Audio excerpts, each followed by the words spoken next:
बाजार में सिर्फ 500 रुपए में गुलाम बिक रहा था। इतने में एक अमीर आदमी का वहां से गुजरना हुआ। आदमी ने सोचा सिर्फ 500 रुपए में गुलाम बिक रहा है, इतना सस्ता, चलो खरीद लेता हूं। वो गुलाम के पास गया और पूछा कि तुम इतने सस्ते में गुलाम कैसे बेच रहे हो, कामचोर है क्या?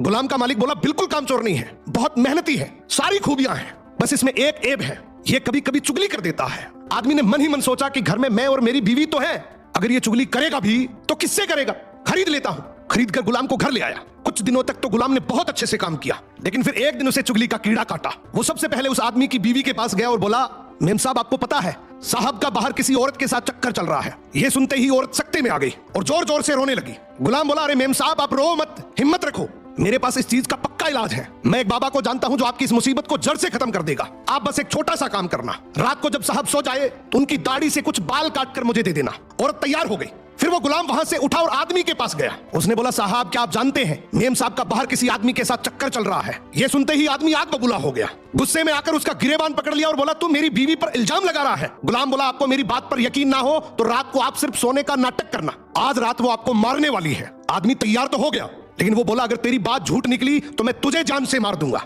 रात हुई, आदमी ने सोने का नाटक किया। उधर उसकी बीवी जैसा गुलाम ने कहा वैसा करने लगी। रात के 3 बजे हाथ में कैंची लेकर जैसे ही उस आदमी के पास पहुंची, आदमी तुरंत जाग गया। अब इस आदमी के दिमाग में गुलाम की बात तो चल ही रही थी। गुस्से में उसने अपनी बीवी को पकड़ा, हाथ में से कैंची खींची और आओ देखा ना ताओ, उस कैंची को उस औरत के गले में खोप दिया। औरत वहीं मर गई। जब औरत के परिवार वालों को यह बात पता चली तो उन्होंने इस आदमी को मार दिया। और जब आदमी के परिवार वालों को यह बात पता चली तो दोनों परिवार आपस में ऐसे भिड़े कि दोनों परिवार पूरी तरीके से खत्म हो गए। इसलिए कहते हैं शरीर में घुले जाने वाले जहर का तो फिर भी इलाज है, लेकिन कान में घुलने वाले जहर का इस दुनिया में कोई इलाज नहीं है। यह एक ऐसा जहर है जो नस्लें बर्बाद कर देता है। सो सुनी सुनाई बातों पर बिना जाने कभी भरोसा मत करो।